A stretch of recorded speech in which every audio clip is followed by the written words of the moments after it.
Matthew chapter 23, Pharisaism exposed. Then Jesus spoke to the crowds and to his disciples, saying, The scribes and the Pharisees have seated themselves in Moses' chair of authority as teachers of the law. So practice and observe everything they tell you, but do not do as they do. For they preach things, but do not practice them. The scribes and the Pharisees tie up heavy loads. They are hard to bear and place them on men's shoulders, but they themselves will not lift a finger to make them lighter. They do all their deeds to be seen by men. They make their phylacteries wide and make their tassels long. They love the place of distinction and honor at feasts and the best seats in the synagogues, those on the platform near the scrolls of the law facing the congregation, and to be greeted with respect in the marketplaces and public forums, and to have people call them rabbi. But do not be called rabbi, for one is your teacher, and you are all equally brothers. Do not call anyone on earth who guide you spiritually your father, for one is your Father, and he who is in heaven. Do not let yourselves be called leaders or teachers, for one is your leader, the Christ. But the greatest among you will be your servant. Whoever exalts himself shall be humbled, and whoever humbles himself shall be raised to honor. 8 woes. But woe, judgment is coming to you, you self-righteous scribes and Pharisees, hypocrites, because you shut off the kingdom of heaven in front of people, for you do not enter yourselves, nor do you allow those who are in the process of entering to do so. Woe to you, scribes and Pharisees, you hypocrites, because you swallow up widows' houses, and to cover it up and make long prayers, and therefore you receive the greater condemnation. Woe to you, self-righteous scribes and Pharisees and hypocrites, because you travel over sea and land to make a single proselyte, and when he becomes a convert, you make him twice as much a son of hell as you are. Woe to you, blind guides, who say, Whoever swears an oath by the sanctuary of the temple, that is nothing, non-binding, but whoever swears an oath by the gold of the temple is obligated as a debtor to fulfill his vow and keep his promise. You fools and blind men, which is more important, the gold or the sanctuary of the temple that sanctified the gold?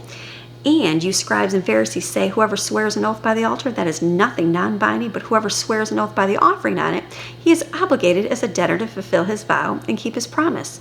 You spiritually blind men, which is more important, the offering or the altar that sanctifies the offering? Therefore, whoever swears an oath by the altar swears both by it and by everything offered on it. And whoever swears an oath by the sanctuary of the temple swears by it and by him who dwells within it. And whoever swears an oath by heaven swears both by the throne of God and by him who sits upon it.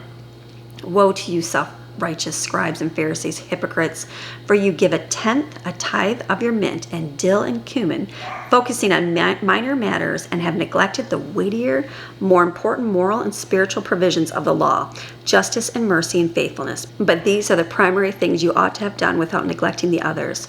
You spiritually blind guides who strain out a gnat, consuming yourself with minuscule matters, and swallow a camel, ignoring and violating God's precepts. Woe to you. I don't want to be one of these woe to yous. Woe to you, self-righteous scribes and Pharisees, you hypocrites, for you clean the outside of the cup and of the plate, but inside they are full of extortion and robbery and self-indulgence, unrestrained greed.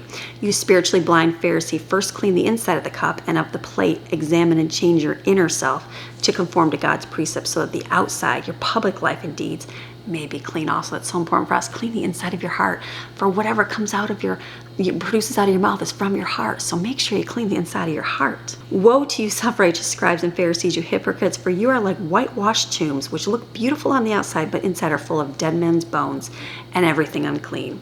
So you also outwardly seem to be just and upright to men, but inwardly you are full of hypocrisy and lawlessness. Woe to you, self-righteous scribes and Pharisees, you hypocrites, for you build tombs for the prophets and decorate and adorn the monuments of the righteous. And you say, if we had been living in the days of our fathers, we would not have joined them in shedding the blood of the prophets. So you testify against yourselves that you are the descendants of those who murdered the prophets. Fill up, then, the allotted measure of the guilt of your father's sins. You serpents, you spawn of vipers, how can you escape the penalty of hell? Therefore, take notice, I am sending you prophets and wise men, interpreters, teachers, and scribes, men educated in the Mosaic law and the writings of the prophets. Some of them you will kill and even crucify, and some you will flog in your synagogues and pursue and persecute from city to city, so that on you will come the guilt of all the blood of the righteous shed on earth, from the blood of righteous Abel to the blood of Zechariah, the priest and the son of Berechiah, whom you murdered between the temple and the altar. I assure you, most solemnly say to you, the judgment for all these things, these vile and murderous deeds, will come on this generation. going to come on this generation. Lament over Jerusalem. O Jerusalem, Jerusalem, her murders the prophets and stones to death those messengers who are sent to her by God.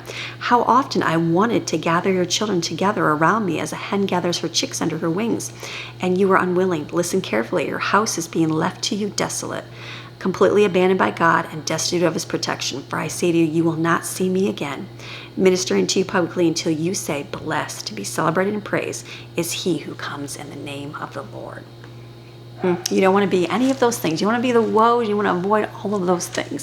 So this is your daily Bible chapter. We're reading God's word Monday through Friday so we can grow closer and closer to him. Have a great day. Bye.